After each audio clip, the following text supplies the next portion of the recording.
Hi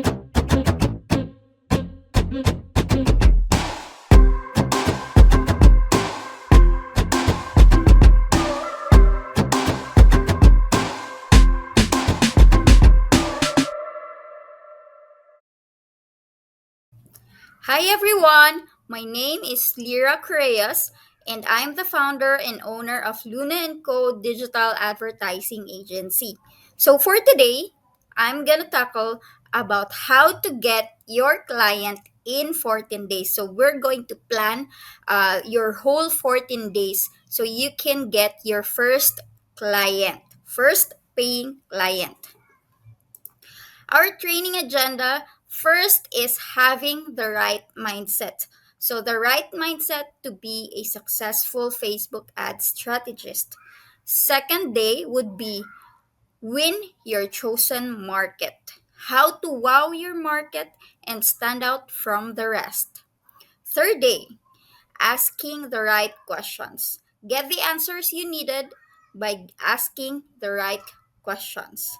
Four is to know your numbers because, after all, it's a numbers game. Fifth day is where you create your irresistible offer. So, the offer your market can't resist. On the sixth day is profile optimization. Attract your target market. Seventh day, hang out where your market is. Get them wherever they are. Eighth day is cheerleading strategy. So be their number one cheerleader. Ninth day is value posting strategy. Let your posts do the talking. 10th day is Facebook outreach. 11th day is cold email strategy. My number one strategy in getting client. 12th day is to list your first 100 list. 13th day, 100 dream clients. So you list down all 100 dream clients. 14th day is a breakthrough case study. So this is where you get your first client, whether it is paid or for free. Now let's go on day 1, having the right mindset. Ano nga bang kinalaman nito sa pagiging Facebook ad strategist? Having the right mindset will set you up for success aside from the skill that you learned, aside from the strategies you learned as a Facebook ads specialist. Do you really have what it takes to be a successful Facebook strategist? But paano mo lang malalaman? How do you know that you have what it takes? You'll know if first you decide based on data. So you always decide based on data and not on emotions. Para pag nag-decide tayo, hindi clouded uh, yung judgment natin. We can also think logically. Mas alam natin kung ano yung next steps natin. If our campaigns are winning, we know what to do. If our campaigns are failing, we also know what to do because we decide on based on data and not on emotions. Minsan kasi pag nagwi-win na meron na tayong winning campaigns, masyado tayong natutuwa, na-overwhelm, and then we forget what steps to do. Pag nagfe-fail naman yung campaigns natin, nalulungkot tayo, nagpapanik tayo. So, we also fail on planning on the next steps because inuuna natin yung emotions natin. So, when we decide based on data. Second would be willing to explore new strategies. So, as a Facebook ad strategist, we all know that Facebook is an ever changing platform. So, para hindi ka mapag-iwanan ng panahon, you have to adapt to changes and learn continuously. So, whatever strategies that work in 2022 may not work in 2023. Alam mo yan. So, be open to changes. Third would be thinking like a business owner. Hindi enough na magaling tayo as ad strategist. Hindi enough na mataas ang ROAS na produce natin kay client or mababa yung cost per message na nabibigay natin sa kanila. Hindi rin enough na sa ads manager lang tayo tumitingin or nakatutok. It's also important to think like a business owner. We have to check our client's business as a whole. So, kung kulang ang traffic, we have to think, ano kaya ang problem? Anong kulang? Baka wala sila masyadong organic postings or hindi engaging yung posts nila. So, we have to tell our clients na i-improve nila yung social media marketing nila organically. Pag mababa naman ang conversions or conversion rate ng website natin, or baka kaya pangit yung quality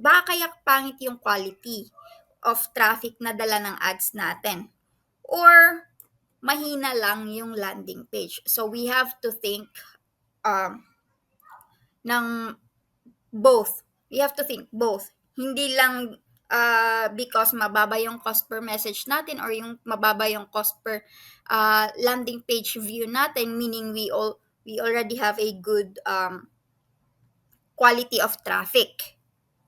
O kaya tataas na yung conversion rate ng website natin.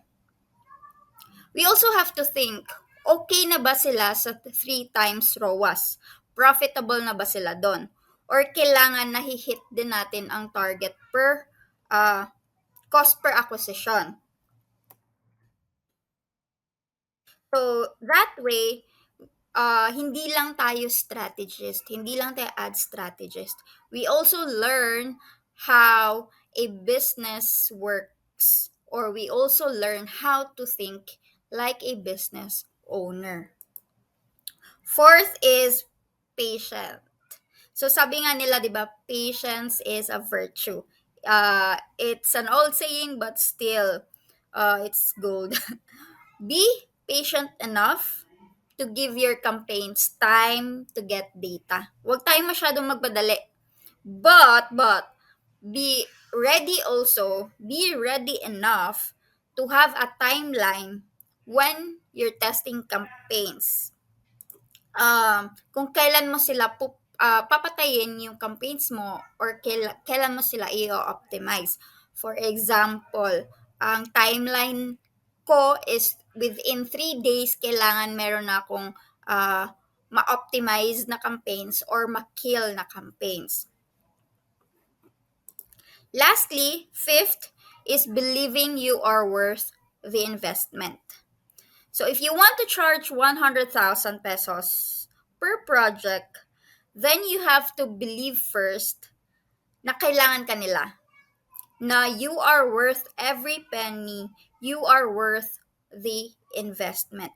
Make sure also na you will do whatever it takes once you get the project. You'll do whatever it takes to give your clients the results that she wanted or he wanted. So for your action item, very simple lang. You read Facebook ads policy thoroughly, read it and then memorize it by heart. Para that way you are one step ahead to become a successful Facebook ads strategist. Day 2, win your chosen market. So now that you've chosen your target market, how do you win them? Paano nga ba? Paano ka nila mapapansin? One is be visible to them. You present yourself to them. You know them. Kilalanin mo sila. I-stalk mo yung Facebook profile nila or yung Instagram profiles nila. Alamin mo kung ano yung pinupost niya, ano yung sinishare niya, ano yung hilig niya. Mahilig ba siya magbasa ng libro, or mahilig ba siya mag-travel, or mahilig ba siyang mag-eat out together with her or his family. So you know them. Third is know their pain points. Ano ba yung pinoproblema niya? Ano ba yung mga hinanaing niya? And then you build trust. So building trust is like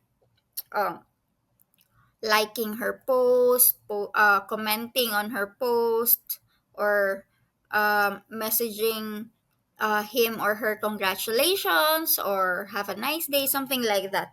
So, and then you provide value to them. So, hindi lang tayo pwedeng mag-reach out sa kanila agad without knowing them, knowing their pain points, and building their trust. We also have to provide value to them first before we actually pitch out to them or pitch to them. Now, for the action items, do an intensive research about your target market. You can use Google search or www.answerthepublic.com and identify their biggest pain points. You could also find their biggest pain points in the communities they are in. So for example, nasa isang Facebook group sila, and then search if meron silang pinost doon na question or hinanaing regarding their business. Second is to follow their accounts. And then third is to start connecting with them. So start connecting with them, be visible to them, know them.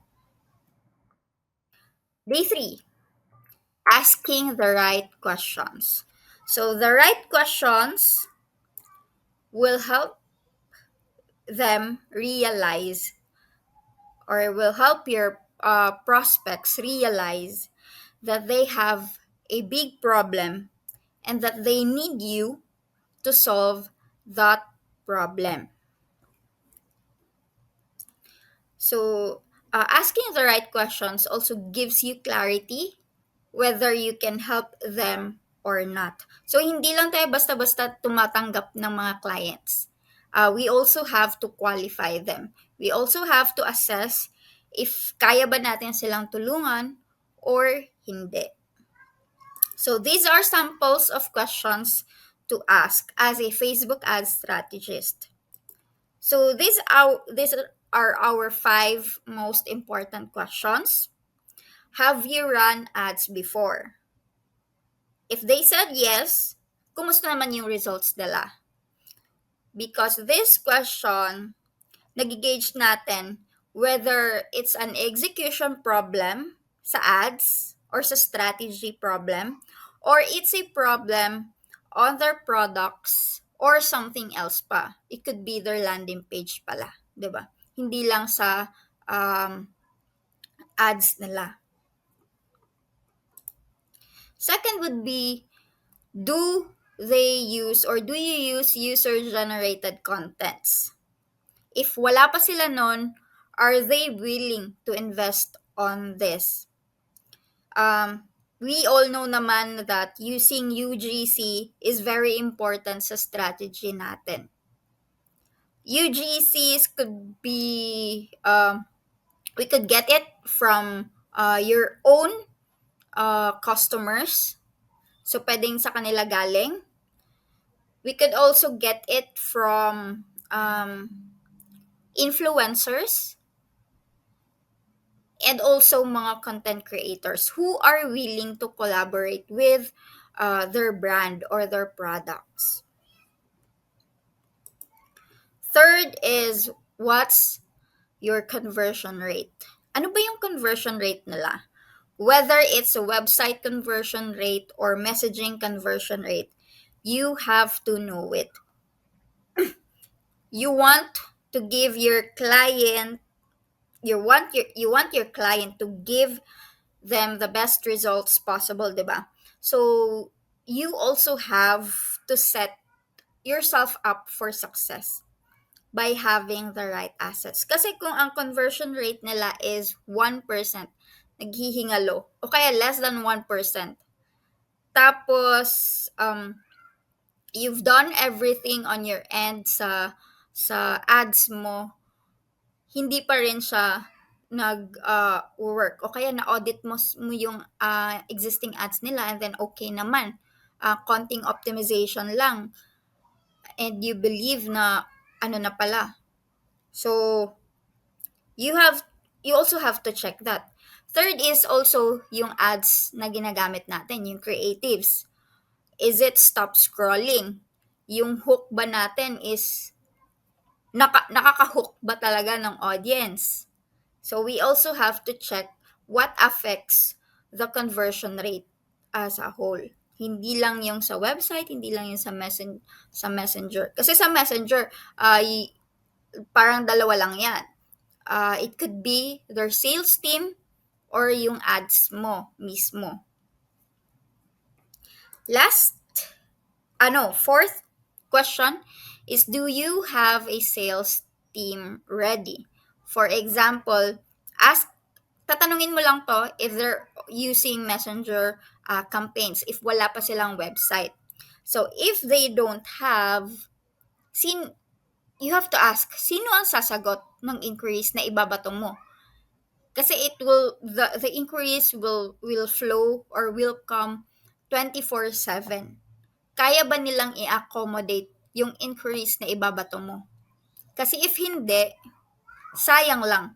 Sayang yung leads mo, and then at the same time, sayang yung opportunity na ma-convert sila into customers. So fifth is, can you allocate X ads budget per month? So for example, can you allocate 50,000 pesos ads budget per month? So if pasok siya sa standard ad budget mo, pasok ba siya? If they said yes, then well and good. If hindi, so are you willing to take the challenge and take it? Or ayaw mo talagang tumanggap ng mga below 50,000 pesos ads budget? Because it also affects your performance. Now, action item for day 3, assess your target market and formulate your own important questions to ask. So, actually, madaming mga questions na pwede itanong, but just create your most important questions. Yung non-negotiable questions talaga. Day 4 is to know your numbers. So, knowing your numbers is part of client acquisition. So, it's part of it's part of the process. So, it's to know how many discovery calls we need to get that first client. So, in our case, last October, ito yung numbers namin. So, we had 450 leads or client prospecting, and then 7 leads booked discovery call, and then 4 leads booked a strategy call, and then 2 leads closed as paying client. So from here, imagine we have 450 from 450 leads down to 2, 'di ba? But our closing rate from strategy call to closed client is for 50% rather. From 4, na-close namin yung dalawa. So imagine, our challenge here is paano namin mapaparami yung booked discovery call. Because imagine, if 50% ng 450 dyan na client prospecting, let's say 400 na lang kasi may mga emails na nagbabounce. So imagine if we have 200 booked discovery call and our closing rate is at 50%, 'di ba? Sobrang dami. So, that's why you have to know your number para alam mo kung saan ka mag-work on. Alin yung i-improve mo? Is it your closing rate or closing strategy, or is it your strategy document, or is it your discovery call? So, alamin mo saan dyan yung kailangan mong i-improve and alamin mo yung numbers mo. Action items. Identify the number of clients you want in a month. So if you want 3 clients in a month, then you have to work on dun sa number ng prospecting mo. If wala ka pang basis ng closing rate mo, then you really have to start from the client prospecting. So i-tally mo lahat na yung numbers mo, and then saka mo ngayon alamin yung closing rate mo. Second is, again, identify your closing rate. Third, from there, you can set your number of prospects to reach out. So, kung gusto mo lang is 2 clients per month, okay ka na, happy ka na, then maybe 100 or 200 leads lang pala kailangan mo in a month, di ba? Depending on your closing rate. Day 5, create an irresistible offer. So first is you have to ask yourself, who do you serve? Is it local or international?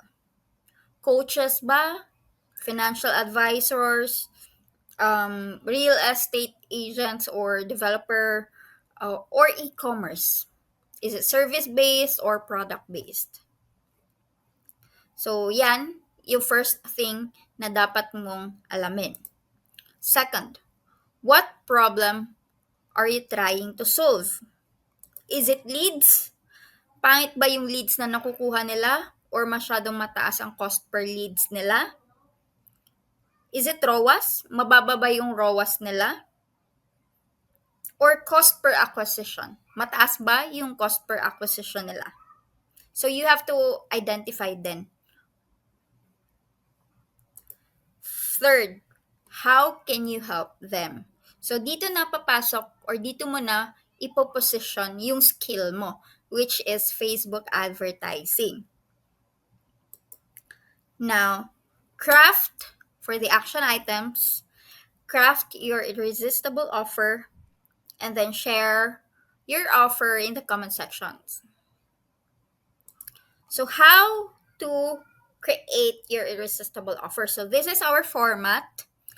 I help blank your specific target market to the ideal result your market wants without the pain that your market wants to avoid using your skill. So for example, I help health and wellness business owners to get 4 times ROAS without spending too much on ad spend using Facebook ads. So, see the pattern? You can tweak some ano dito, and then if you follow this, you can now create an irresistible offer. Day 6, profile optimization to attract your target markets or market. So, profile optimization, if you have Facebook, Instagram, LinkedIn, um, freelancing sites, Upwork, OLJ, lahat ng profiles mo online, you have to optimize it. So, here is an example. So, yung cover photo, change it. If you already have a branding, change it to your branding. If wala pa, you can change dito ay profile picture mo or photo mo, your photo, what do you do, or your irresistible offer, nandyan nakasulat na lahat. And then your profile photo, sa intro, this is where you put your offer, your irresistible offer. And then make sure na dun sa intro, meron ka ding call to action. So, saan mo sila, anong gusto mo mangyari after nila mabasa, yung makita yung offer mo? Do you want them to message you? Do you want them to visit your website? Or do you want them to book a call with you? So, yan. Ito naman sa LinkedIn profile. So, action item, optimize your social media profiles or online profiles, Facebook, Instagram, TikTok, LinkedIn. Optimize your freelancing accounts if you have any, Upwork, OLJ, Fiverr, kung ano pa dyan, Fiverr. Third is follow the samples earlier. And then fourth is share your profile in the comment section. Share the link of your profile. Day 7, hang out where your market is. So first is follow them. 'Di ba? Sa day, what day is it? Day 2, winning your chosen audience or market. We have there sa action items to follow them. So dapat by now na follow mo na sila on day 7. Second would be engage with them constantly. So, either in the comment section, react sa post nila, or sa inbox messaging. Speak their language. So, wag ka masyadong jargon, use big words dyan. Kung hindi naman nila naiintindihan, useless din.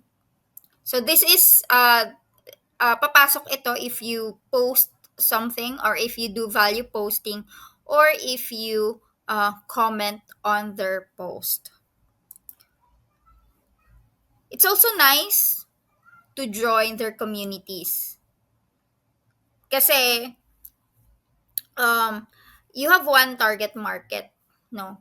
And then you join their community. Sobrang dami ng possible prospects or possible clients na nandun that you don't even know. So, it's nice to join their communities then.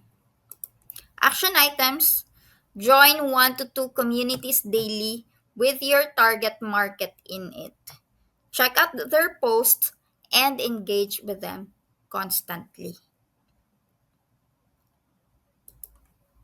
Day 8,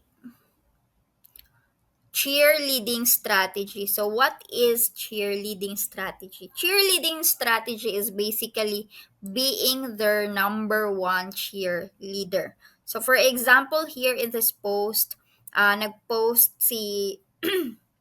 yung one of my target market, si Glenda de la Cruz. Nag-post siya ng wins niya or ng awards niya. So I just congratulated her, and then reacted on her post. Or this one naman, yung previous client ko, he posted that they're traveling or in vacation in Japan, um, and then his wife is pregnant. So I also commented, congratulating them on their baby number two, and then he actually also replied. So yeah, so be their number one cheerleader. Just be consistent sa pag-cheerlead sa kanila. And eventually, mapapansin ka nila. Liking the post is not enough unless you flood them, because mako-curious din sila, sino ba 'to nag-flood ng ng posts ko or ng reacts, 'di ba? But then, it's better that you also leave comments. So, yun. Just be consistent.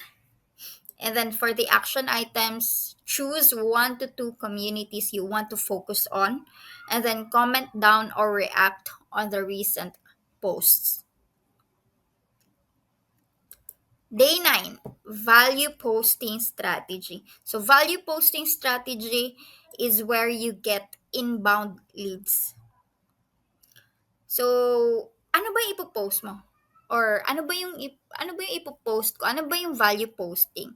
You can post one testimonial from your client or clients. You can post that one. And then you can also post the results you generated uh, from your clients. Or it could be just as simple as recent life update, 'di ba? So if you do consistent value posting, ano ba yung resulta? The result is you get inbound lead. So here, for example, he messaged me, "Hi Lyra, ask," with a screenshot of my Shopee ads result. "Ask lang ako magkano po magpa-boost sa Shopee. Thanks." So, "Hi, it actually depends what's your business." And then turned into a paying client. So actually hindi na kami masyadong discovery call, dahil tinanong ko na siya ng mga basic dun sa chat pa lang. And then our discovery call is very quick na lang, tapos diretso strategy walkthrough. So and then after a few days, nag-ano na siya, kasi na sobrang book ng sked namin. So, mga November na pala namin siya na call. Nag-pay na siya ng 50% down payment. So, action items, write something your market doesn't have the time to do. Alam nila, pero wala na silang oras. Or write something about their pain points. Write about the benefits your client or your prospect client will get when they get you as their Facebook ad strategist. Day 10, Facebook outreach strategy. So, Facebook outreach strategy is pwede kang mag-outreach through Messenger. Sa Messenger. So, sa Messenger. So, reach out to people you know in your friends list. So, for example here, this is an example my husband did. So, nag-reach out siya sa network niya. And then, reach out to people from your friends' network. So, eto din, this is from, sa network ng husband ko. So, this is a sample of outreach, Facebook outreach. Action items. Add at least 5 to 10 of your target market on Facebook or Instagram.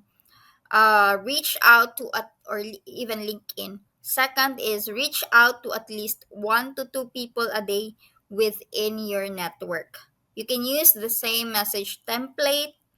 Here is the sample template. We have 2 templates. Here, hello. client name or prospect name, you might be wondering why did I chat out of nowhere. So pwede mo din 'tong i-tweak, pwede mong gawing taglish, depende sa'yo.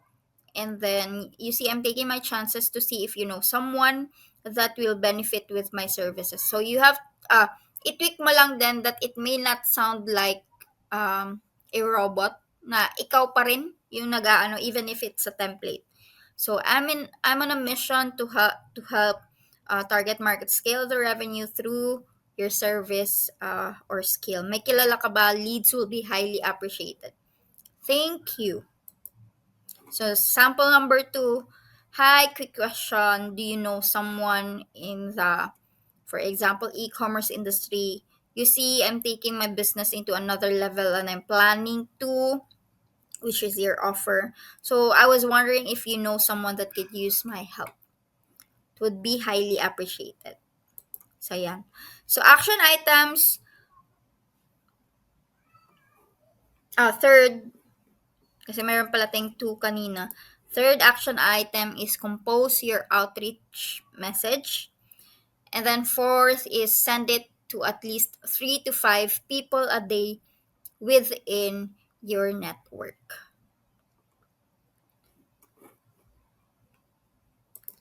Day 11, cold email strategy. So cold email strategy is my favorite one. Does it really work? Yes, of course. For me, at least for me, this is my favorite and number one source of leads. So here, for example, last October, this is we use Streak.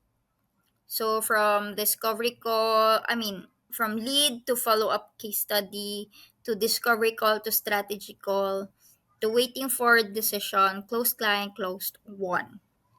So yeah. So we have here our email. Hi client. I'm Lira and I've been a follower of your products for quite some time now. I'm wondering if you're currently doing paid online strategies to sell your blah blah blah products. My digital marketing agency, Luna & Co. Digital specializes in increasing and doubling sales for e-commerce through digital marketing. Facebook and IG ads, TikTok ads, Lazada and Shopee ads. So, yan. And then you can also follow this one. So we closed client from cold email. So client is also part of my friends list and has been following my post. So we didn't know na part pala siya ng friends list ko until we did a discovery call. So yeah, hello sir, which is my husband. Proceed po kami yung 50K a month. So yeah. Action items, extract email addresses from your target market. So there's a lot of ways paano mag-extract ng email. It could also from Facebook. Pwedeng yung page na nila mismo, yung sa Facebook page nila. Second is to tweak the cold email template below. Third, send your email to at least 5 prospects. Fourth is share the email you sent to your prospects using the comment section here. So, balik tayo number 1, no? So, for example, gagawa lang ako ng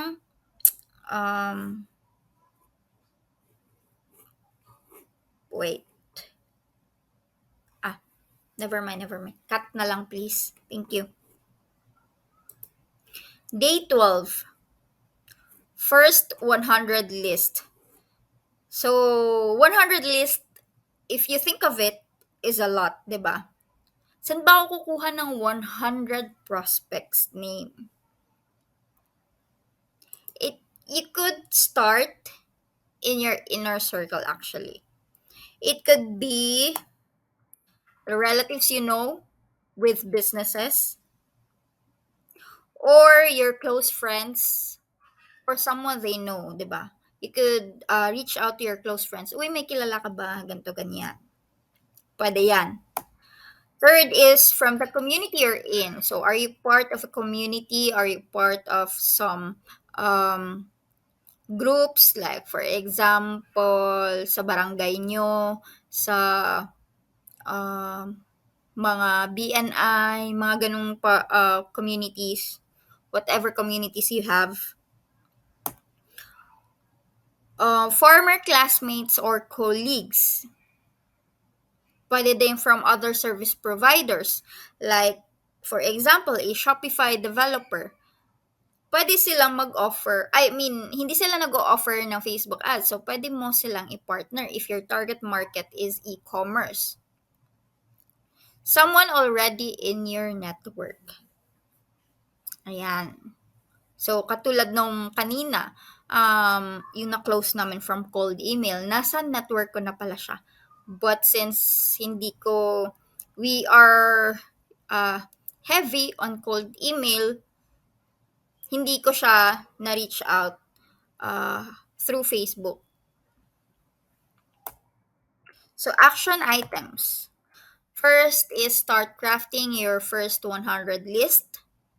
Second, write down their names, contact number, email address, or social media links. Third is reach out to at least 5 people daily from your first 100 list. Use this template. So, halos same lang sila. Nung kanina, this one is very short lang. Name, prospect name, quick question, do you know someone in the e-commerce industry you see? So, same kanina. Day 13, 100 dream clients. So, Miss Lira, ano bang difference ng first 100 list sa 100 dream clients? First 100 list is someone or people na madali mong i-reach out. Pwedeng kapitbahay nyo na may business pala. 'Di ba? But your 100 dream clients is eto talaga yung mga dream clients mo, like SM, kung gusto mo silang maging client, o kaya mga big names in the industry, or mga big names sa target market mo. Yan yung mga dream clients mo. So, kailangan pa siyang trabahuin ng konti. Since you know your target clients, you now know where they hang out, you now know their buying habits, their pain points, and their ultimate goals. You can now create your dream 100 client list. So, kung gusto mo maging client si Jollibee, mga ganyan, kung nasa food ka, o kaya kung mga damit naman, kung gusto mo maging client si Uniqlo, o kaya kung makeup, kung gusto mo maging client sila Sunny's Face, yan. Pwede mo sila ilagay sa Dream 100 Clients list. So, for your action items, first, get their information, their name, email address, social media links. Then, create a strategy to connect with them. Could be cold email, cheerleading strategy, Facebook outreach strategy, or joining their communities. Pwede yan. Day 14. So, nandito na tayo sa last day of our 14-day client getting plan. So, breakthrough case study. So, at this point, dapat meron ka nang nakuhang client for case study or for BCS. So, we do this, the BCS, if you don't have experience doing Facebook ads yet, or meron ka ng konting experience pero hindi ka pa ganun ka-confident. No proven track record. Don't panic.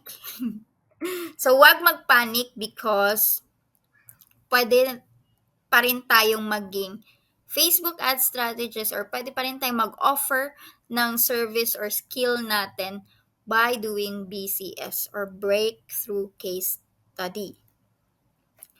Yeah, get your first BCS. So again, what is BCS? It's a pro bono work or with minimal pay. Pro bono is like totally free, 100% free with minimal pay. For example, 5,000 pesos. Very minimal lang siya to your usual or sa gusto mong rate na makuha. So, it actually doesn't matter if it's free or paid. What matters here is you get your first client to get started. So, what do? You connect with your first 100 clients, you reach out to them, you take action right now. So, from day 1 to day 13 is a preparation to get your first BCS. So if you do the action items from day 1 to day 13, I'm pretty sure makakakuha ka ng first BCS mo on day 14.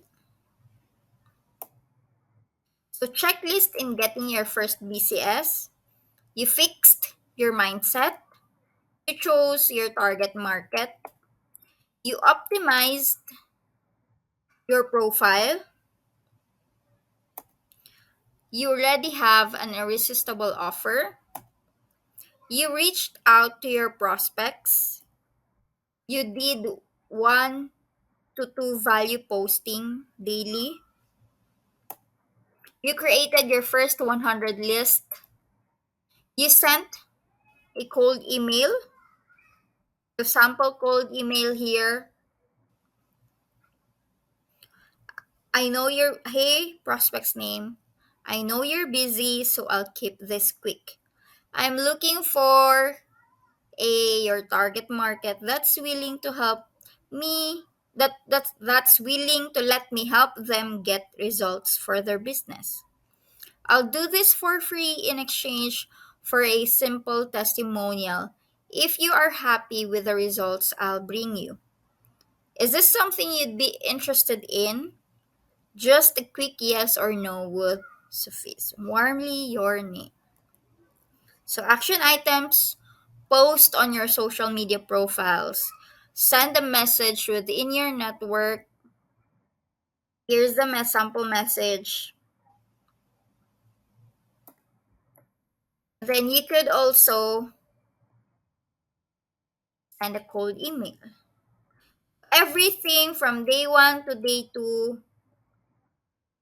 from day 1 to day 13, every action items there is very helpful to get your first BCS, to get your first client. So if you do this, if you do everything from day 1 to day 14, you're now ready. Bye!